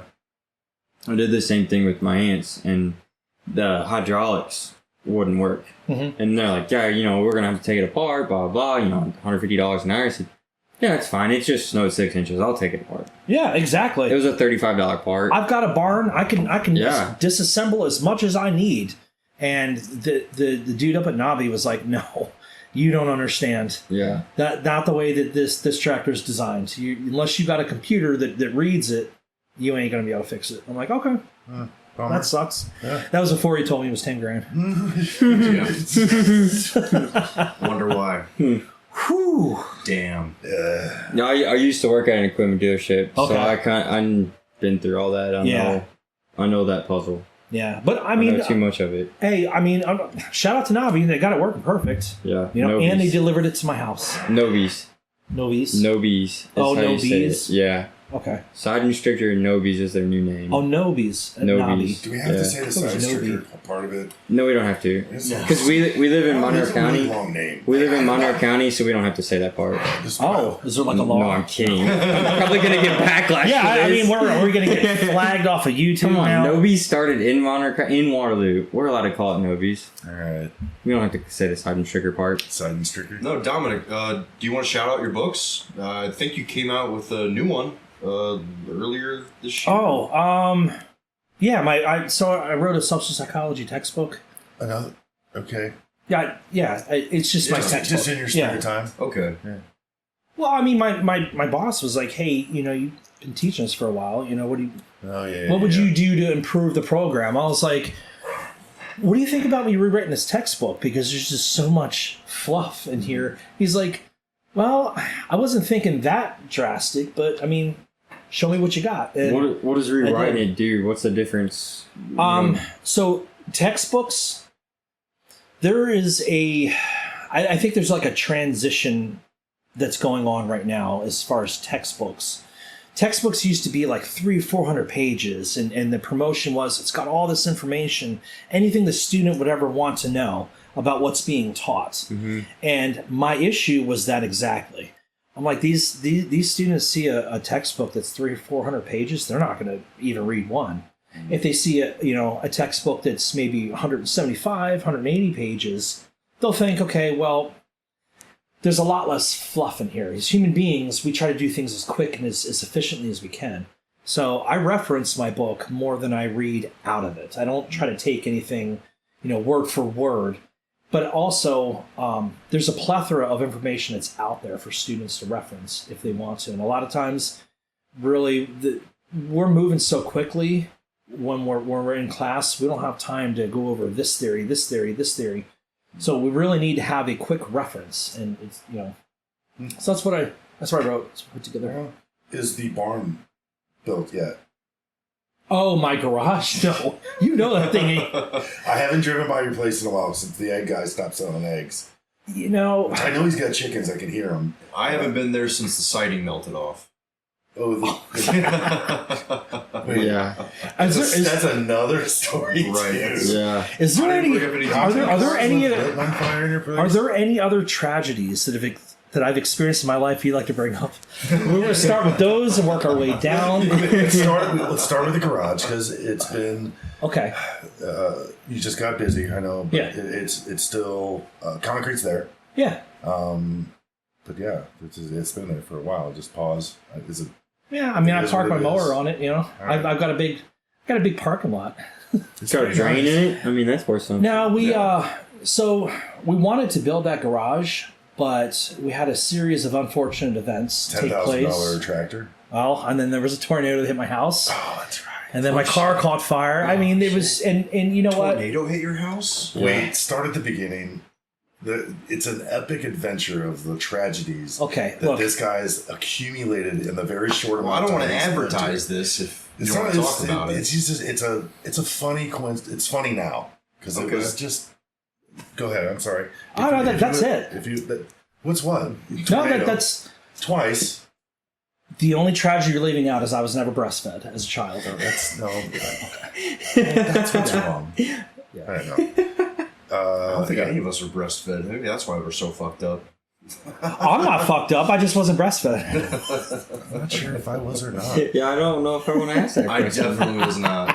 I'm gonna go with no. No? I'm gonna go with no. Yeah. Yeah, I don't think so. Your mom's going to comment on her I'm not going to page. ask Grandma for you, man. That's not on my. It's kind of weird. Please do not. Yeah. Nor will I ask my mom either. Sitting around at Easter. Hey, Mom. Oh, was I breastfed? On a scale of 0 to Kanye West, how neglected were you as a child? My childhood was amazing. Okay. Yeah, I had two great sisters. Okay. Loving family. Did stuff together. Dad worked hard. Mom was a PTA, stay-at-home mom kind of thing. Good neighborhood in the suburbs like you. Like I didn't experience rural living until I moved here, which is a lot different than living in a Well, you city. had a tragedy out Omaha while you were living out there? Yeah, my oldest sister was murdered. Yeah. Oh, wow, I'm sorry. It wasn't why we moved here, but it just was like the nail in the coffin. Right. Let's get the fuck out of here and do a fresh start. So I noticed something that kind of you brought up, like what adjustment you had to make. Well, just now I thought of this. I have noticed since moving out here that a lot of people still talk to their families, still have like a close connection to their family. Yeah. I mean, I ask people, what is it like to talk to your siblings? Like, what is it like to actually get along or be in the same room? Yeah. I got a buddy that works up at Stubborn German. His name is Steve. And I've seen him interact with his family, and it is incredible how much they get along and how just normal they are. And you really shouldn't have like a negative connotation attached to our perception of normal. But like, it's crazy because when I see his family interact, there's like a genuine, like they care about each other. And I don't know if it can't just be an East Coast thing, but I never really saw a lot of that, like when I was younger growing up, and not necessarily like, because it doesn't exist. I guess maybe it just wasn't as much of a culture. So I've noticed here in the Midwest, people really put a lot of, value. Well, yeah, effort too, but they put a lot of value into familial relationships. Right. Whereas in the East Coast, it's more like, what drama, what gossip do you know about this person and that person? Yeah, 100%. Yeah. Do you think about how maybe like psychologically those circumstances would generate different people? So my theory is the migratory patterns that we have. My perspective is there seems to be a lot less migratory patterns here in the Midwest than there is on the coasts. So you get somebody. What you mean by that is. Yeah. What? So like on the East Coast, it's just old as sin, and there's a lot of families that do a lot of moving around, and it's just a very normal thing for people to move and only see family members once every few years or something like that. Whereas here in the Midwest, it seems like that's less of a case. Okay. People might actually move away. And they may be like 5 hours away, but they'll still come see each other every few weeks or once a month or something like that. And that's just not as prevalent. Do you think that it's because like both my parents are military-ish families, and they're the way that you're describing yours is. So do you think that maybe that had a play in it? What particularly for me? Well, so like because my grandpa, both sets of grandparents were in the military. So my mom was born in Jersey. And she moved around the country as she grew up. And my dad's dad was in the military. And so, like, they're the same way. Rabbit hole, my grandma is a twin, and her sister was dating my grandpa before she was dating my grandpa. So they never spoke to each other after they started having kids. But anyway, shit like that. Like, but is it the military basis that caused the disconnect from family? Because, like, you do move away in the military, say the military... 40 years ago, there was no phone or internet to keep up with each other every day. You wrote letters or you saw each other once every few years when you got back from duty. Is that where the East Coast is older? And so that's where most of the military had come from. And is that just what was burned into that culture? So I think for my wife and I, we moved around so much when we were younger. I was constantly moving from this place to this place to this place. And it kind of continued that way in the military. Yeah. For us, we wanted to settle down and live one place. When our son was born, we talked about it. Okay, we're going to find some place. We're going to raise him. And Caseyville, Illinois was definitely not that place. So, no. But that's where we. Caseyville. Yeah, we used to live there. We moved there. I know a few folks. We moved here from Caseyville. Caseyville, it just never got better. It just never changed. Yeah, it never changed. It still is entertaining as ever. Holy smokes! Whew, I know what you mean. Man, what an entertaining town to live in. But it was also very close to the interstate. That's why we stayed there. But once I hit retirement age, my wife and I, we discussed it. My son was hitting school age right around my retirement, and we said, okay, let's move once, and then wherever we go, that's where we're going to stay put. We're not going to do the constant changing and all that. So I feel like it's really provided a good life, like for our son to grow up in, be a part of this community, but also it gave us a lot of stability. And that's something we were looking for, because you get so used to changing, being on the move, that eventually one day you look around and you're like, man, I don't have anything. Like, I don't, you know what I mean? Like, and so, like, I guess to put a point to it, I admire how people here in the Midwest are able to kind of park in one place. And they admire that stability. Yeah, exactly. But they don't know they have it. No. They don't know they have it. A rich man never knows his own value. Like, you know what I mean? Like, the value to other people. But think about it this way. Like, my brother and I talked about it before, is having grandma and grandpa to babysit you over the summer. Yeah.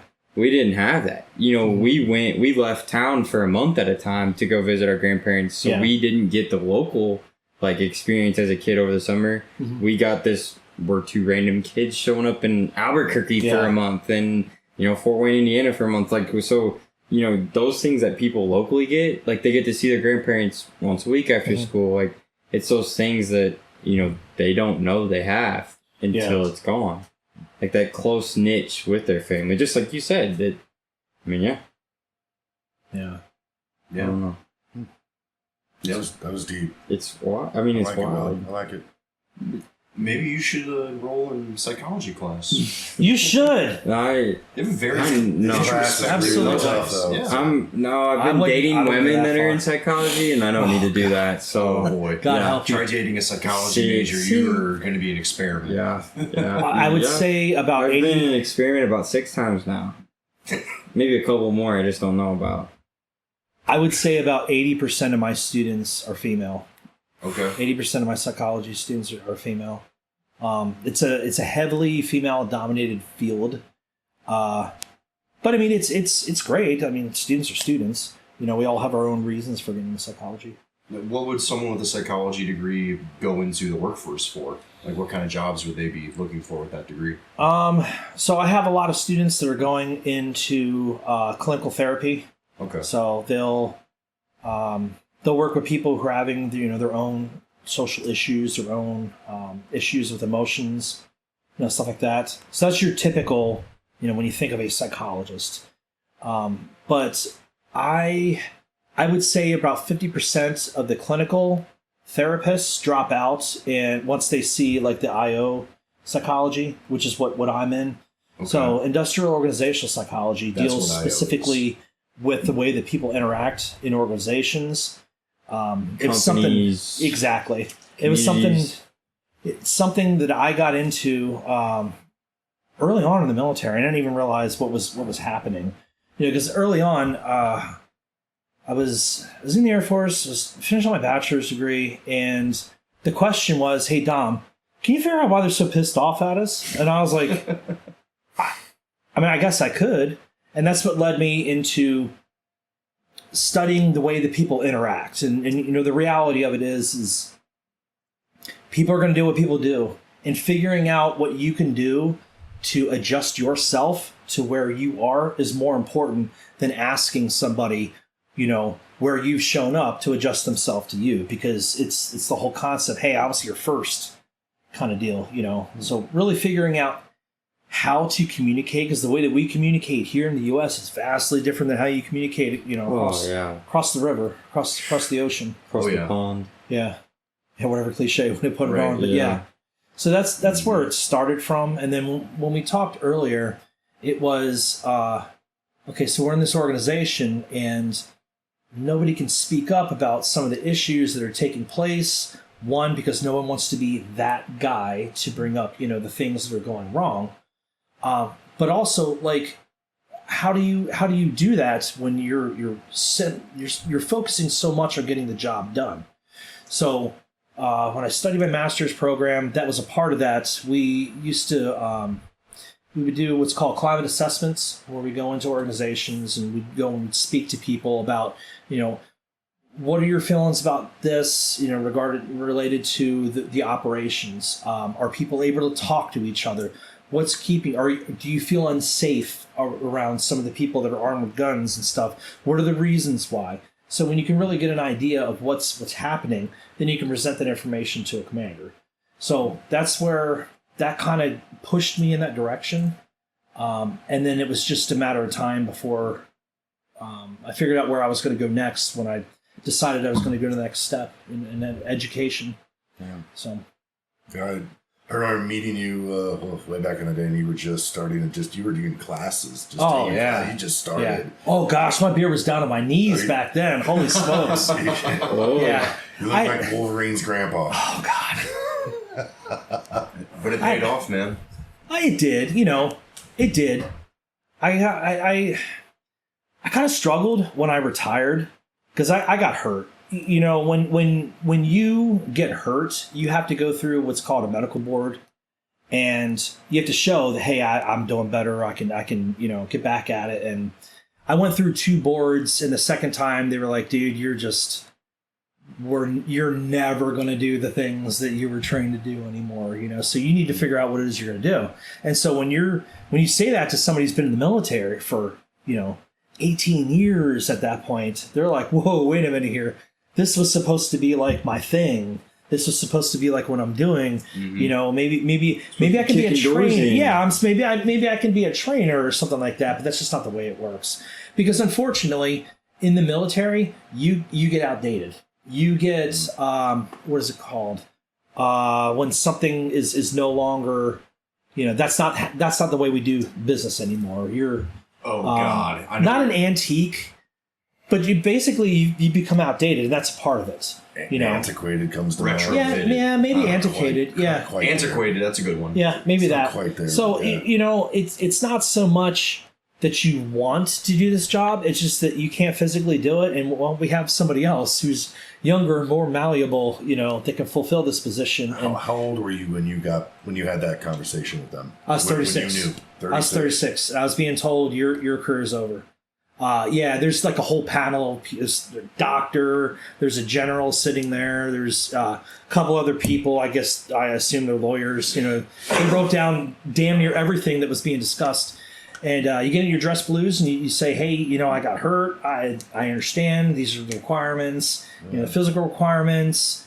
But there was just a lot of different reasons for the military coming to the conclusion that, dude, you've done this for 2 decades. It's time for you to find a new life. Okay. And although that was the best thing that anyone ever could have said to me at that time, looking back, it was absolutely crushing. Yeah. I was like, well, what do I do now? You know what I mean? Like, what do I do now? Like a professional athlete being told you can no longer do exactly. this. Yeah. So when you say you were retired, mm-hmm. do you mean full time or just from the military?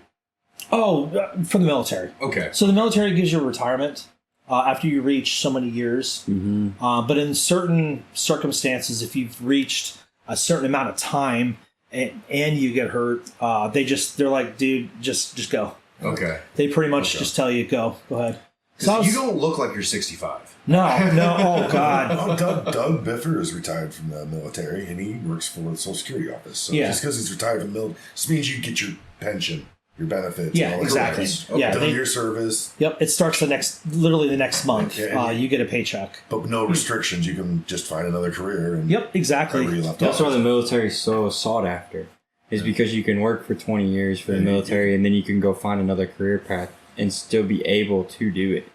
Yeah, most of the time. I think doesn't sound like that's the case that happened. Like you were like, oh yeah, you get to go do something. Yours is more like, hey, old fucker. Well, I was depressed, man. I mean, like I went through, 6 months of physical therapy, the surgeries, everything else, just trying to get back to, being deployable, being, hey, I still do my job. I was in great shape. I thought I was in great shape. Evidently not. Evidently the doctor thought otherwise, Yeah. But he was like, dude, and I remember there was a general, and I can't remember his name. He was so mother effing angry. Oh my gosh! I was staring daggers at him, but he told me, he was like, "This is probably the best thing that could ever happen to you because you can start a whole new career." And telling that to somebody who's like obsessed with the military, who's everything I had was because my education was because of the military. Before I joined the military, the only conversation I had about going to college was, well, you ain't going because it costs money. You ain't got it. Yeah. That was pretty much the only conversation. So after I joined the military, I developed this. I went from not having any self-esteem to feeling like I could do damn near anything. Because they back you. Oh, man, do they ever. As long as you do the right thing. Yeah. Trust me, I done some stupid shit, man.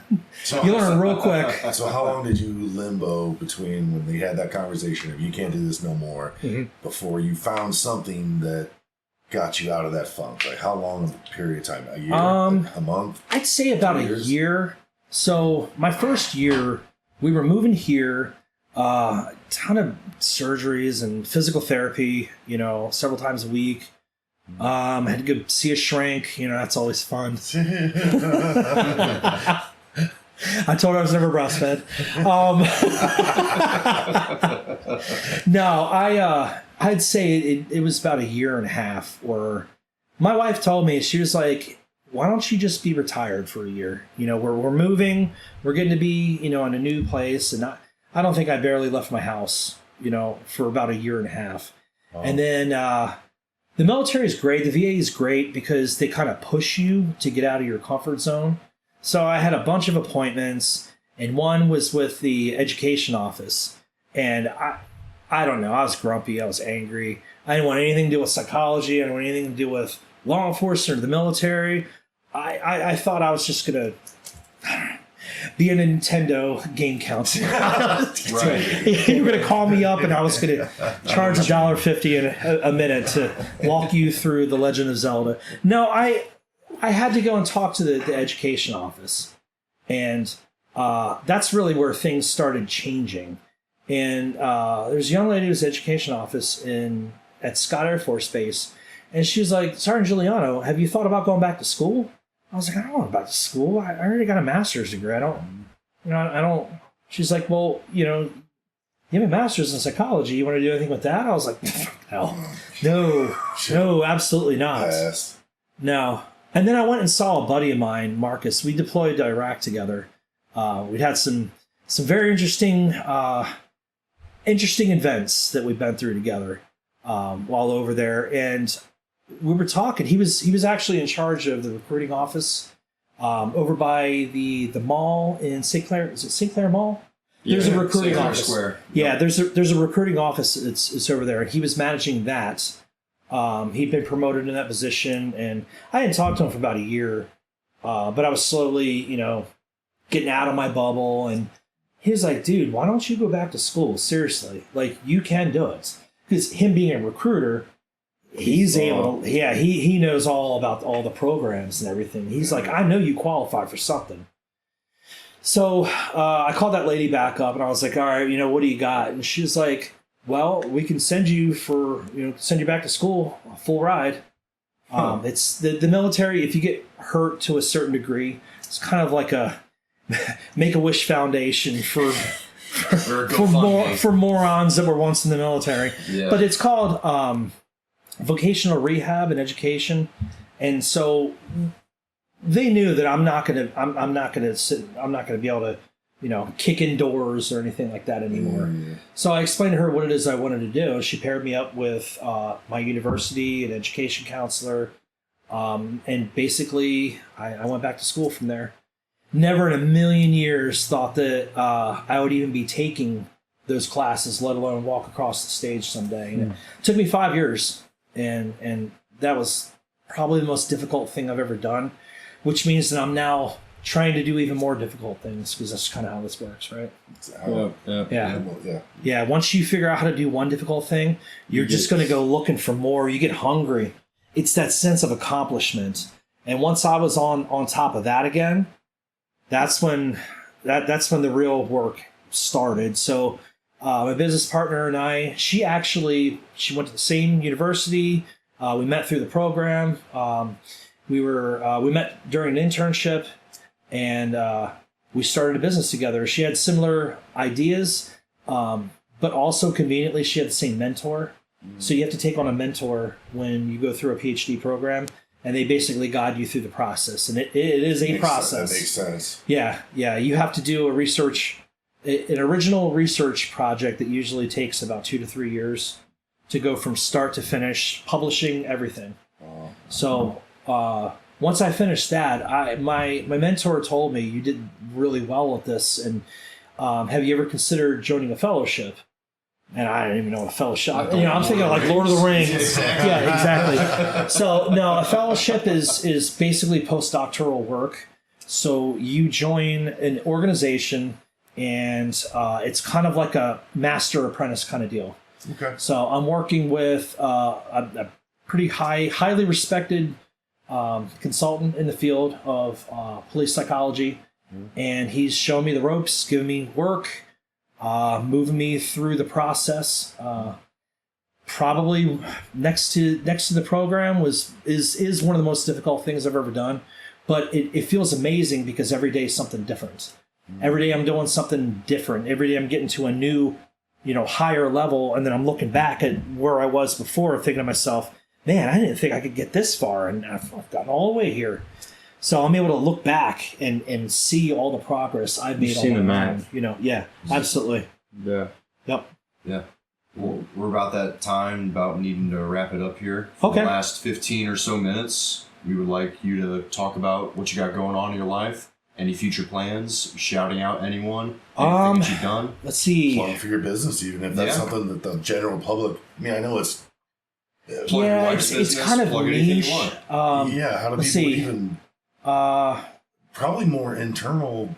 The police departments talk to each other more than they do. It's one of those Uncle things. Rick or Grandpa Bill. Yeah, the law enforcement community is very network based and very reputation based. So if you get a reputation of publishing work and doing research in certain areas, that's who they know you as. Okay.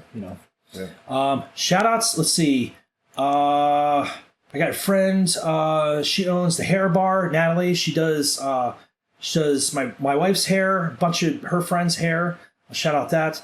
Her husband John Adams owns Quality HVAC Solutions. I think that's what it's called. I don't know. Yeah, Quality HVAC Solutions. You'll see. Right. Yeah, he's got a white van running around. John's awesome. He's been doing a number of people's HVAC systems for a few years. He does awesome work.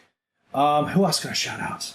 Stubborn German, drinking a beer right now. Is that our mug? Yeah, I want to know how this mug got made. Okay, so this was one of my. Oh shit!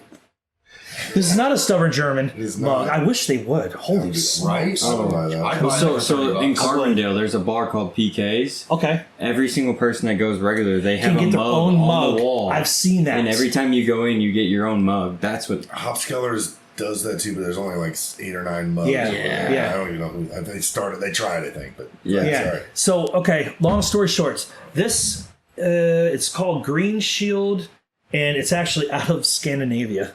So I know, I paid more for the shipping for this mug than he charged me for it. And the dude was like, "Hey, I'm in Scandinavia, right?"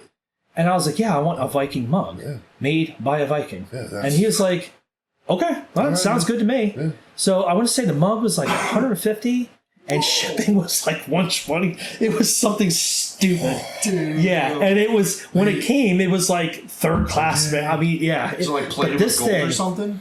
No, it's just awesome. Wait, I want to see that. I mean, This is dope, man. the dude's got, Scandinavian beer. yes, drinking and I'm mug. sure that I could get that mug made anywhere here in the U.S. Yeah. But this dude, not by a Viking in Scandinavia. he is a Scandinavian. I mean, beard. I mean, there's pictures of him in like How the hell did you armor. find it? Hollow. Like Like a tanker. fucking YouTube, I think. that's cool. Yeah. You really, I just Up late- go up late Googling one night. Scandinavian Viking. No mugs. idea. Nice. Yeah, Yeah. which Iceland bar did you raid for that? Or Norwegian I don't or know. Finland. I don't know. Any I of them. want to say the dude was Okay. Scandinavian, and he's got his little emblem right there. I mean, I was It's called thinking, Green Shield. I was thinking Workshop. maybe you made it. Like that would be a little bit So cooler. this guy actually is a metalsmith, and he makes Okay. suits of armor for people that are doing like reenactments. And That I is so mean, cool. you That go is on pretty his cool. when I went on his website to order this, I saw a pseudo armor for like $50,000, and that sounds mean, reasonable. I mean, the amount of work that probably Right. goes into this Makes stuff. it by hand, probably. Yeah, because he integrates like the ringlets of chainmail Yeah. amongst plate mail, and then Rivets he's and all got that shit, leather probably. in there, and it's just even the tooling alone is just incredible. But yeah, People buy that. oh yeah, if I had 50 grand laying around, If I had $1 million, I'd spend 50 grand I on a don't know if suit it'd of armor. be number one, but it'd be top 20. I'd have to get a horse Suit of armor. first and a big old jousting thing. No, to go horse with is it. an extending expense. Suit of armor is just a one-time expense. Yeah, just a weird walk Just a around one-time thing. thing. And a tank. Sorry, I didn't mean to Tank. derail They're the more than 50 conversation. grand. Yeah, see, Yeah. I was Sorry. Okay. within my budget. Anywho, What? Okay. I don't know. I think it's fucking cool. oh I love it. Yeah. It's I- super dope. I thought about bringing it. And I'm like, heck yeah, man. heck yeah. No, yeah. Well, yeah, thanks guys for tuning into us. Absolutely. Appreciate you guys listening to us. Share, like, subscribe. Facebook, Spotify, YouTube. Yeah. Watch our reels. Whoop, whoop. Comment on our reels. Juliano Financial Solutions. Get your budget correct. Yep. Yo, Reach out to Aaron I'm Juliano. on my way. Yeah, you better. It's gonna be a shit show. And as always, all complaints and customer reactions goes to dudesplayground.org. Attention, Rich Melching. Yeah. So thanks, guys. Awesome. Appreciate you being on. Thanks for coming on the podcast. Thank you. Yeah, Yeah. absolutely. Thanks for having me. I That's learned awesome. a shit. That was fast. It I'd didn't like to- seem like it was that long. Hey, I'd like to come back. Maybe next time. Ooh, Talk about some even weirder shit. Okay. Yeah. rabbit hole. Yeah. Stay Well, tuned. Well, we guys. can.